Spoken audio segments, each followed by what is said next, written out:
Who are we talking about when we mention the Jews of Europe? We're not just talking numbers, though there were millions of them. We're talking about an entire civilization, centuries old. We're talking about a unique religious heritage and cultural heritage. We're talking about an equally important folklore of countless stories of wit and wisdom. And we're talking about two uniquely Jewish languages, Hebrew and Yiddish. We're talking about the old wooden communities called shtetls that dotted the countryside of Eastern Europe, immortalized in the literature of Isaac Bashevis Singer, and later brought to life in the classic Broadway play Fiddler on the Roof. Demographically, there were by 1800 some 2.25 million Jews in the world. By 1880, that number had ballooned to 7 million. By 1914, there were 13 million Jews in the world. In 1850, 2,350,000 Jews called Russia their home. By 1900, 5 million lived in Russia, in spite of mass emigration to friendlier destinations.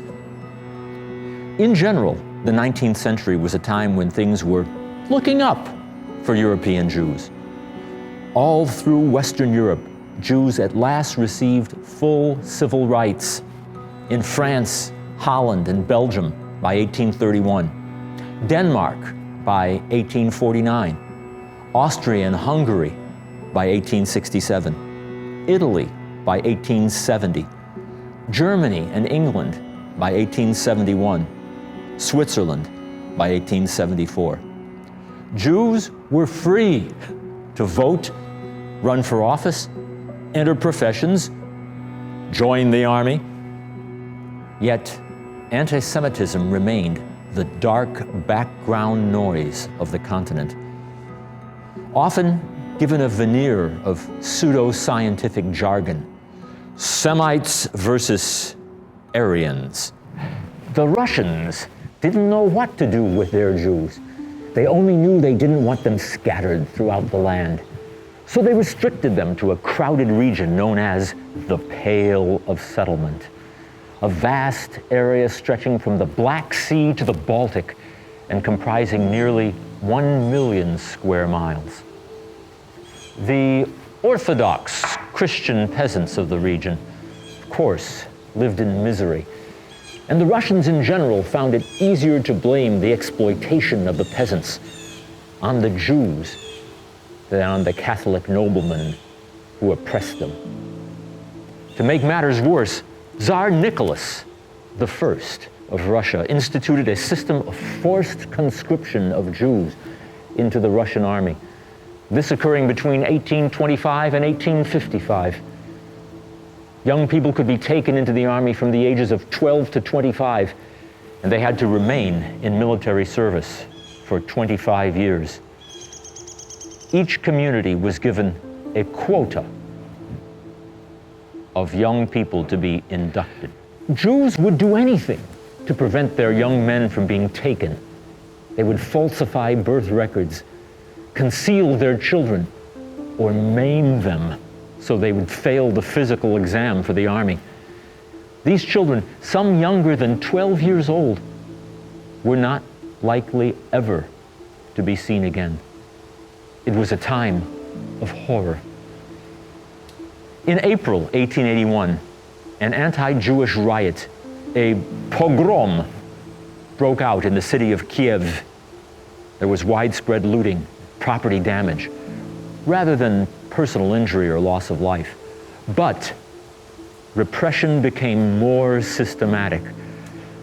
Under the temporary regulations of May 1882, the so-called May laws, Jews could no longer settle in rural villages, even within the Pale. Those Jews who left the villages for towns, even briefly, were forbidden to return. Many small towns were reclassified as villages and closed to Jews. Jews were forbidden to trade on Sundays and Christian holidays. Quotas were put in place, limiting access to universities and the professions. Jews were confined to the overcrowded cities of the Pale. They were harassed by police who were charged with enforcing these regulations. From Kiev, the riots spread, hitting over 100 Jewish communities. There were deliberate acts of arson, the old wooden shtetl communities being particularly vulnerable. In 1891, the Jews were expelled from Moscow, reaffirming the Pale of settlement policy. In 1903, a particularly violent pogrom took place in Kishinev. The location of these pogroms has been meticulously mapped, and the sheer area they impacted is nothing short of staggering. Pressures increased each year. Press censorship intensified, along with the drumbeat of anti-Semitic propaganda.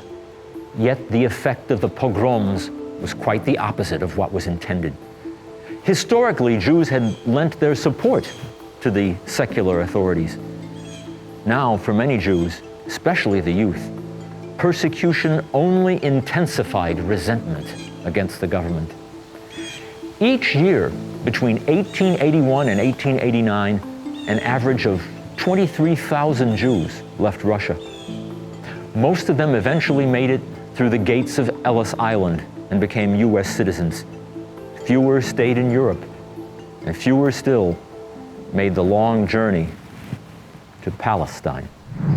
Meanwhile, back in France, in 1886, a newspaper called La Libre Parole began printing exposés of a Jewish officer, Captain Alfred Dreyfus, who had reportedly passed military secrets to Germany.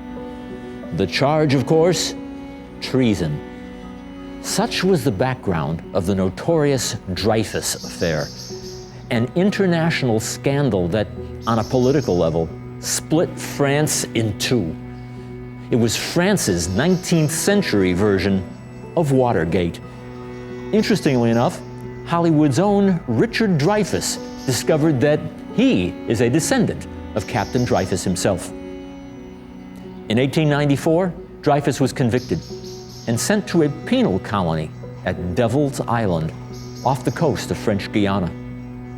In his absence, the so-called Dreyfusards sought to expose serious irregularities of his trial, and the anti-Dreyfusards just as fervently tried to cover them up with nationalistic and anti-Semitic propaganda.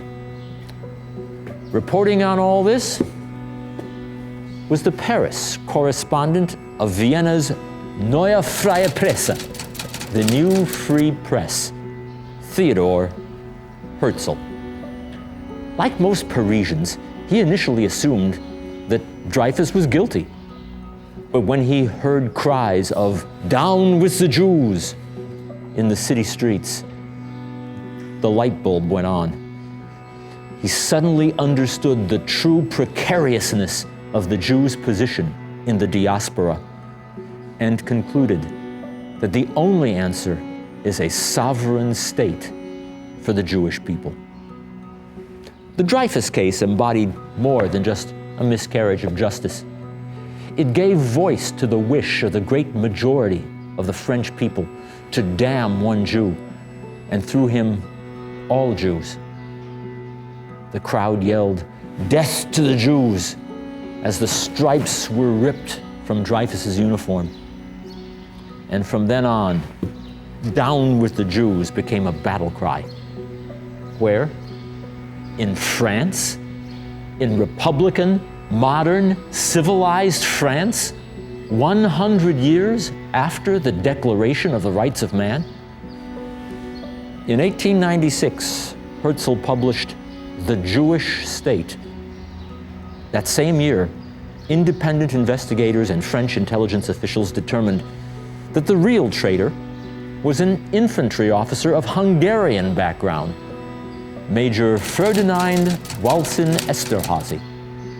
Dreyfus had been framed.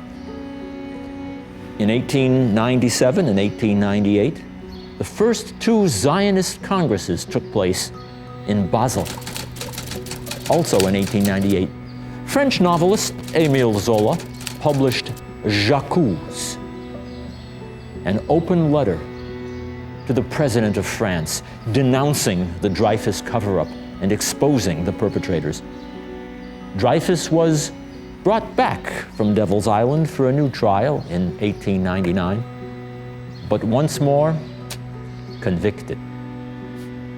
New elections in France finally brought a more liberal government to power, and the conviction at last was overturned. The prestige of the military sharply declined, and the forces of reason triumphed. But all too briefly. For France, the worst nightmares were yet to come, even while many Jews were at last escaping Russia for a new life.